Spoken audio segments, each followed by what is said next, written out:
I never imagined that flying the American flag outside my own home would turn my life upside down. One morning, I found a letter from the HOA demanding I take it down, or face fines and legal threats. Suddenly, my quiet neighborhood became a battleground, and I was forced to choose between my pride and my peace. What would you do if your own community tried to silence your freedom? Stay with me to see how far I went to fight back. And if you believe in standing up for what's right, please subscribe, like, and share your thoughts in the comments. Your support truly means the world to me, and I don't want you to miss a single moment of this story. Before the trouble started, my life was about as American as it gets. I'm Tom, a retired Army vet in my late 60s, and I'd finally found the kind of peace I'd always wanted. My wife, Carol, and I moved into this quiet, tree-lined neighborhood a few years back, looking for a place where we could enjoy our golden years. We bought a modest house with a big front porch, a tidy lawn, and a flagpole right by the walkway. Every morning, I'd raise the American flag, just like I did back in my service days. It was a small ritual, but it meant the world to me. Our street was the kind of place where folks waved as they walked their dogs, and neighbors swapped stories over the fence. Carol loved her garden, and I took pride in keeping the yard sharp. We hosted barbecues in the summer, handed out candy on Halloween, and joined the block party every 4th of July. The HOA was always there in the background, sending out newsletters, organizing events, and making sure the rules were followed. For the most part, it worked. The lawns stayed green, the sidewalks stayed clean, and everyone seemed to get along. But even in the friendliest neighborhoods, there are always a few folks who take things a little too seriously. Our HOA president, Mr. Simmons, was one of them. He was a stickler for the rules, always walking the block with his clipboard, making notes about overgrown hedges or trash cans left out too long. I never had any real trouble with him, but I could tell he liked to keep a tight grip on things. Looking back, maybe I should have seen the signs. There were little hints. A neighbor grumbling about a letter from the HOA, a new rule about mailbox colors, a warning about unauthorized decorations. But I figured as long as I kept my yard neat and paid my dues, I'd be left alone. Then, one morning, I noticed Mr. Simmons standing at the edge of my lawn, staring up at my flag. He didn't wave or say hello, just made a note on his clipboard and walked away. I brushed it off, but something about the way he looked at that flag stuck with me. Life went on, but the air felt a little different. I started to wonder if maybe, just maybe, my simple act of flying the flag was about to become a problem.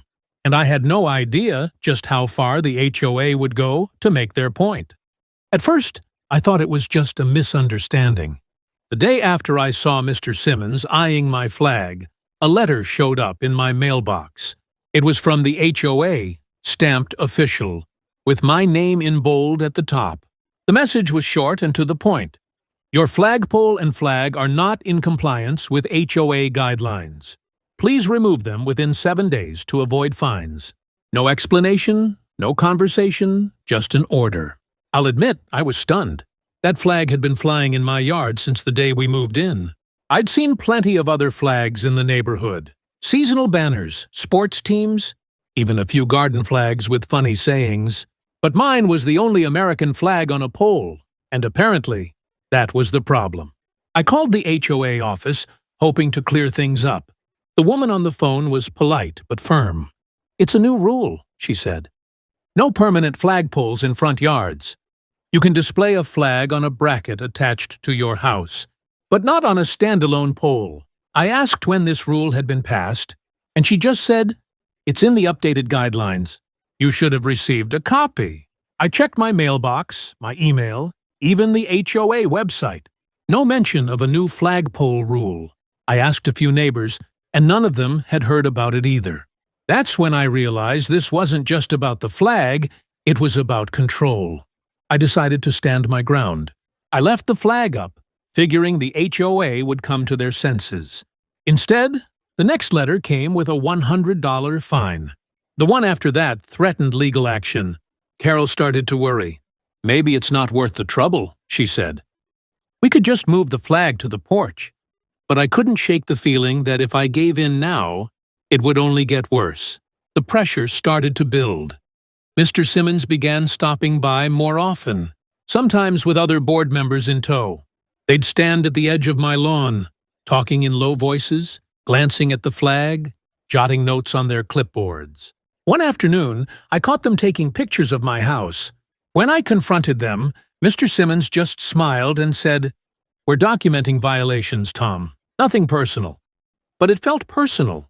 The next week, I got another letter, this one accusing me of creating a hostile environment and disregarding community standards. The fine doubled. I started to notice other things, too. My trash cans were suddenly out of compliance. My mailbox was the wrong color. Even Carol's garden gnome was flagged as an unauthorized decoration. It was like they were looking for any excuse to make our lives miserable. Neighbors who used to wave now looked away. A few whispered that I was causing trouble or making things harder for everyone. Some folks quietly told me they supported me, but they didn't want to get involved. I understood. The HOA had a way of making people feel small, like you were always one step away from being the next target. I tried to fight back the right way.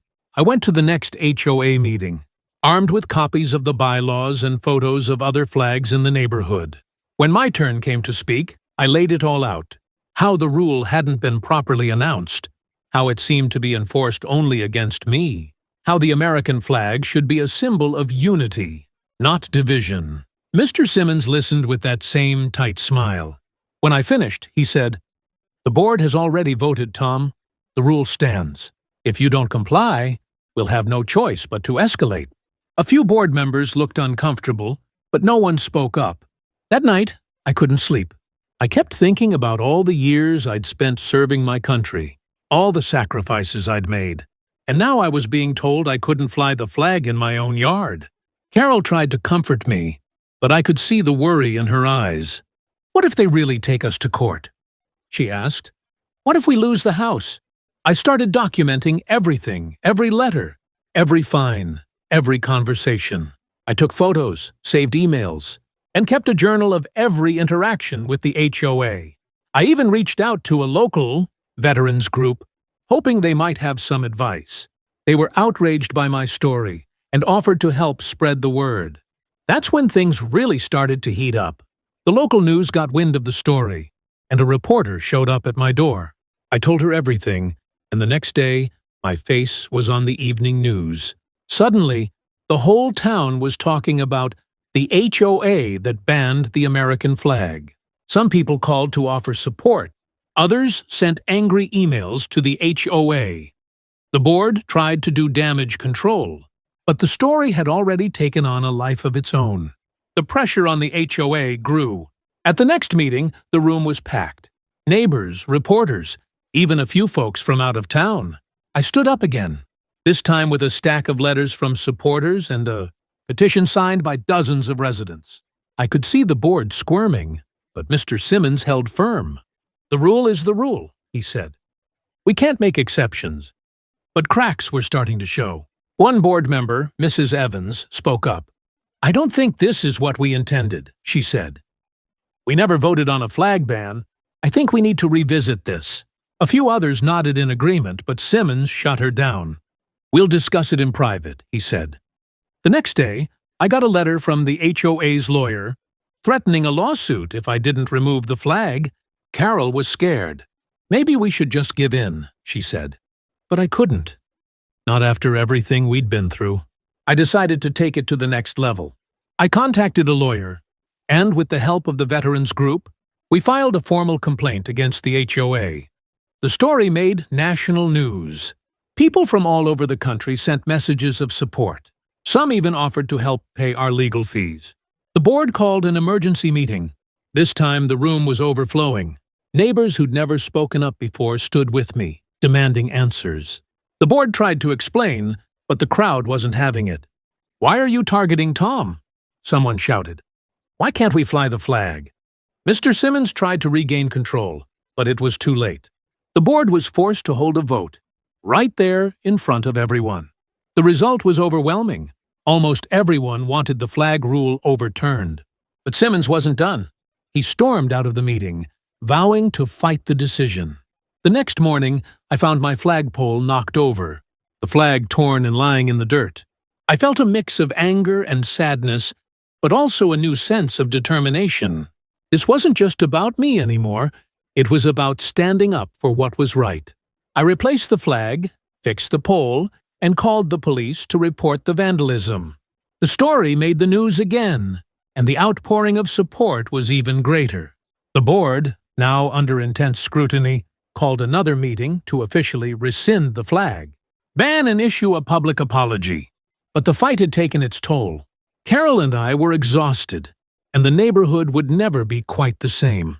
Still, as I watched the flag wave in the breeze, I knew I'd done the right thing.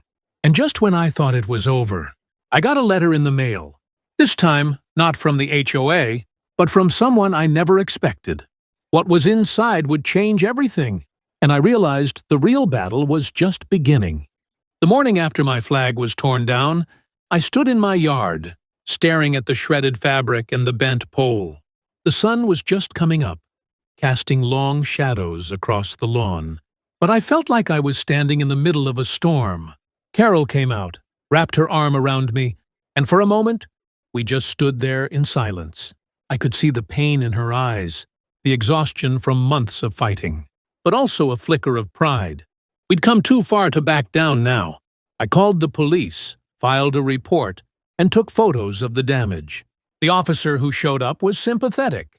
He'd seen the news, knew about the fight with the HOA. "You're not the only one," he said quietly. "A lot of folks are tired of these power trips." He promised to look into it. But I knew the real battle wasn't with whoever knocked down my flag. It was with the people who thought they could control our lives from behind a desk. That afternoon, I got a call from my lawyer. "Tom, the HOA's legal team is pushing hard, but the public pressure is working. They're on the defensive. The board's been called to a special hearing with the state HOA Oversight Committee. They want you to testify." My heart pounded. This was it, the moment everything would come to a head. The hearing was held in a packed town hall. Reporters lined the back wall, cameras flashing. Neighbors filled every seat, some standing in the aisles. The board members sat at a long table up front, looking nervous for the first time since this all began. Mr. Simmons? The president was there, his jaw clenched, eyes darting around the room. When my name was called, I walked to the front, folder in hand. I could feel every eye on me, but I kept my head high. I laid out the whole story. How the flag ban was never properly announced. How the rules were enforced selectively. How the fines and threats escalated. And how my family had been targeted for nothing more than flying the American flag. I showed the letters, the photos, the petition, and the news coverage. I described the vandalism, the fear, and the sense of isolation that had crept into our lives. The committee members listened closely, asking pointed questions. Did the board ever provide written notice of the new rule? Were other residents fined for similar violations? Was there a formal vote? I answered honestly, and each answer seemed to chip away at the board's defense. Then it was Mr. Simmons's turn. He tried to defend the board's actions, insisting the rule was about maintaining uniformity and protecting property values. But the committee pressed him. Why was Mr. Thompson singled out? Why were other flags allowed? Simmons stumbled, his answers growing more defensive.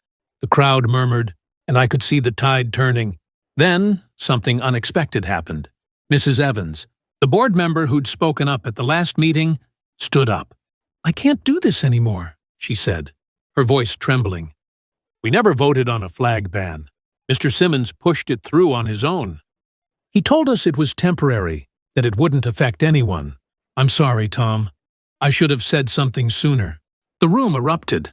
Neighbors shouted, some in anger, some in support. The committee called for order, but the damage was done. Simmons' face went pale. He tried to regain control, but the other board members turned on him, distancing themselves from his decisions. The committee chair spoke up. "Based on the evidence and testimony, it's clear the HOA acted outside its authority. The flag ban is invalid, and all fines and actions against Mr. Thompson are to be rescinded immediately. Furthermore, we recommend a full review of the HOA's practices and leadership. The crowd burst into applause. Carol hugged me, tears streaming down her face. For the first time in months, I felt a weight lift off my shoulders. We'd done it! We'd stood up to the bullies and won. But the story didn't end there. As the hearing wrapped up, a reporter approached me. "Tom, what will you do now?" I looked around at my neighbors, at Carol, at the flagpole I'd already decided to repair. "I'm going to keep flying my flag," I said. "And I'm going to make sure no one else in this community ever has to go through what we did." That night, as the sun set and the news spread through town, I sat on the porch with Carol, watching the flag wave gently in the evening breeze.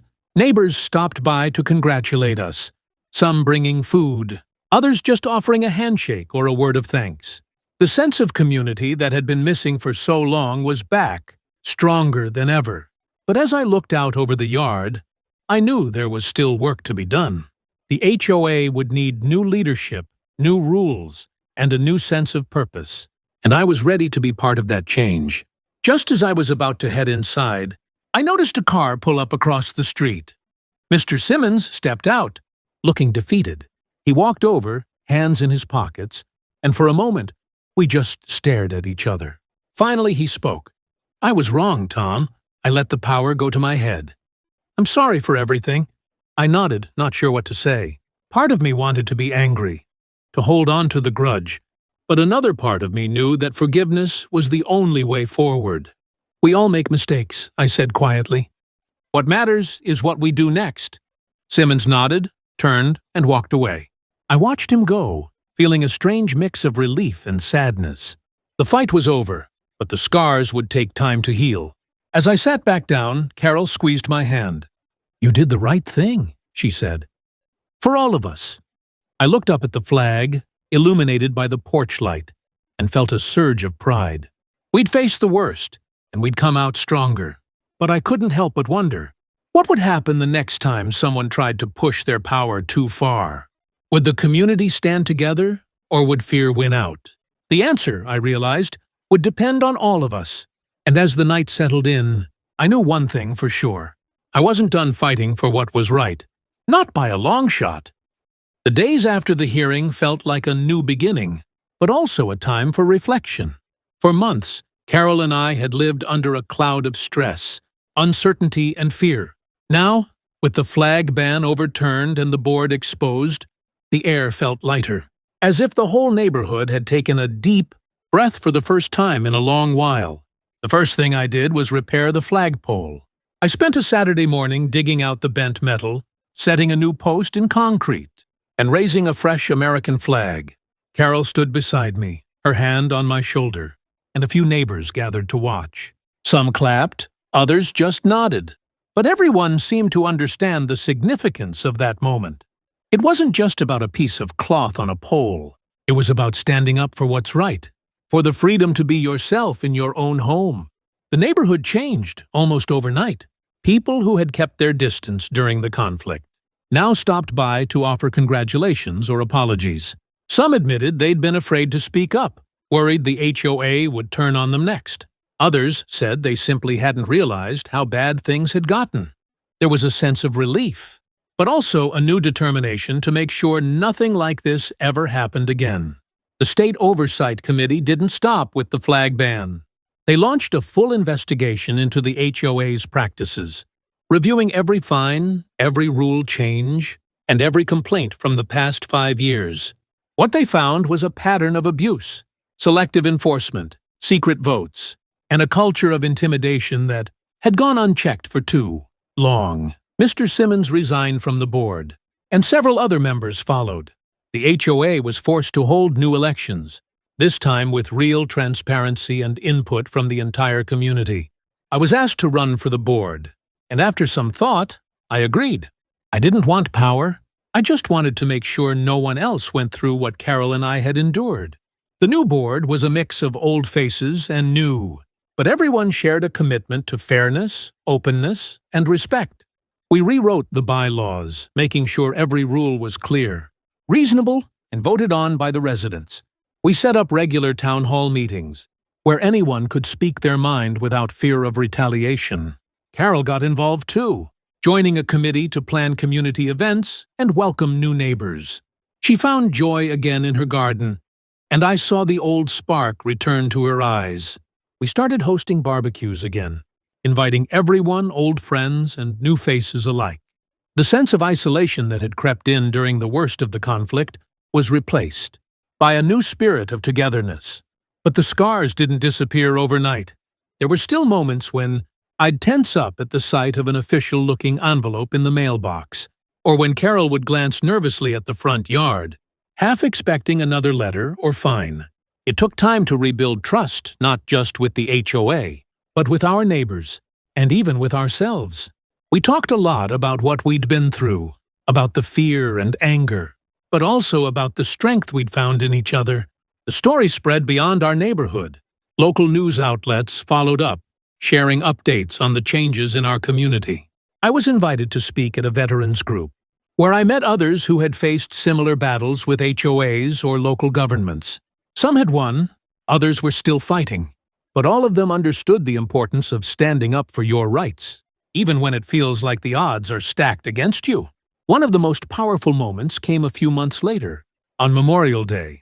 The new board organized a community ceremony to honor veterans and celebrate the freedoms we all enjoy.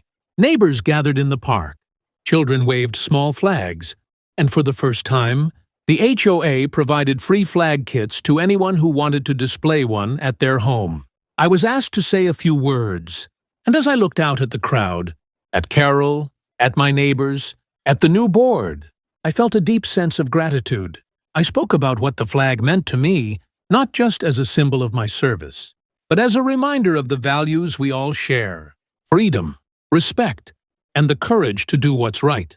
Even when it's hard, I thank the community for coming together, for learning from the past, and for building a better future. When I finished, the applause was loud and genuine, and I knew we'd turned a corner. The long-term impact of the conflict was clear. The HOA was no longer a source of fear or frustration, but a group that truly served the community.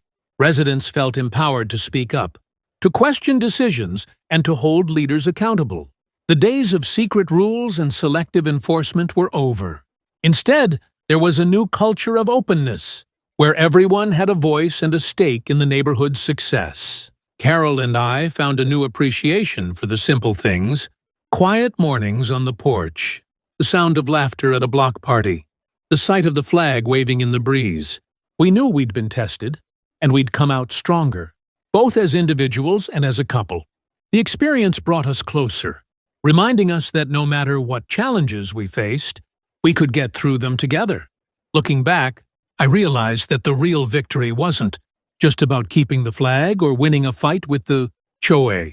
It was about reclaiming our sense of belonging, our confidence, and our hope for the future. It was about showing our neighbors and ourselves that one person can make a difference, and that standing up for what's right is always worth it, no matter the cost. Carol and I found a new appreciation for the simple things: quiet mornings on the porch, the sound of laughter at a block party, the sight of the flag waving in the breeze. We knew we'd been tested, and we'd come out stronger, both as individuals and as a couple. The experience brought us closer, reminding us that no matter what challenges we faced, we could get through them together. Looking back, I realized that the real victory wasn't just about keeping the flag or winning a fight with the HOA. It was about reclaiming our sense of belonging, our confidence, and our hope for the future. It was about showing our neighbors and ourselves that one person can make a difference, and that standing up for what's right is always worth it, no matter the cost. If you're watching this and facing your own battle, whether it's with an HOA, a neighbor, or anyone else who thinks they can push you around, don't give up. Document everything. Find your allies. Speak up, even when it's hard. Because sometimes the only way to change things is to refuse to back down. As the seasons changed and the neighborhood settled into a new normal, I often found myself reflecting on the journey. There were still challenges, still disagreements, but the fear was gone. In its place was a sense of pride, not just in the flag, but in the community we'd built together. And as I sit here, Looking out over the yard we fought so hard to keep, I can't help but wonder how many others are out there, quietly fighting their own battles, waiting for someone to stand with them? Maybe, just maybe, our story will give them the courage to do just that. If you made it this far, thank you for listening to our story. If you found something in it that spoke to you, please leave a comment and share your own experience. And if you haven't already, hit that subscribe button. Your one subscribe truly means the world to me. You never know whose life you might change just by standing up and speaking out.